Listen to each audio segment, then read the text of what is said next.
Ovaj okrugli stol smo organizirali kako bi potaknuli nadležno Ministarstvo poljoprivrede i Vladu Republike Hrvatske na izmjene Zakona o slatkovodnom ribarstvu, jer želimo da se tradicijski ribolov ugradi u taj zakon kako bi se lokalnom stanovništvu ovdje u Parku prirode Lonjsko polje omogućilo da baš kao i nekad koristi tradicionalne alate i da se može baviti tradicijskim ribolovom. Želimo da ljudi ostanu živjeti u ruralnim sredinama, a da bi oni ostali moraju onda imati određene izvore prihoda. Mi se zalažemo naravno da se taj tradicijski ribolov obavlja na održiv način i da temeljem saznanja koje će nam dostaviti struka se odrede ona područja gdje bi takav tradicijski ribolov bio moguć, a onda je naravno na struci i na nadležnom ministarstvu da utvrdi i ribolovne alate koji će biti dozvoljeni. Nažalost, depopulacija je prisutna u većim gradovima, pa tako i na ovim mjestima. Ovo područje je sad kompletno, to je 14 naselja unutar parka prirode, ima svega 3.500 stanovnika.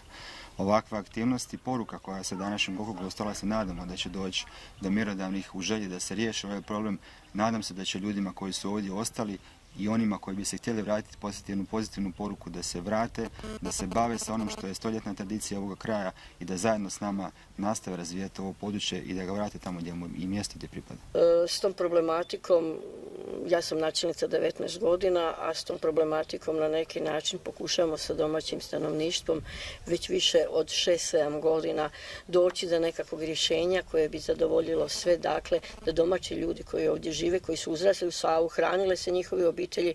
da nađe se nekako zajedništvo, da ipak se taj tradicijski ribolov uvrsti u jednu mogućnost da svako domaćinstvo može za sebe uloviti ribe onoliko koliko mu je potrebno za njegove potrebe, jer od pamtivijeka nikad se nije na ovom području sklad između čovjeka i prirode nije došao u nesklad koliko ja znam. Ovdje, dakle, gdje zaista ove vode Save čine prekrasan dio Hrvatske, gdje ima zaista obilje ribe, treba omogućiti domaćem stanovništvu da se bavi tradicijskim ribolovom.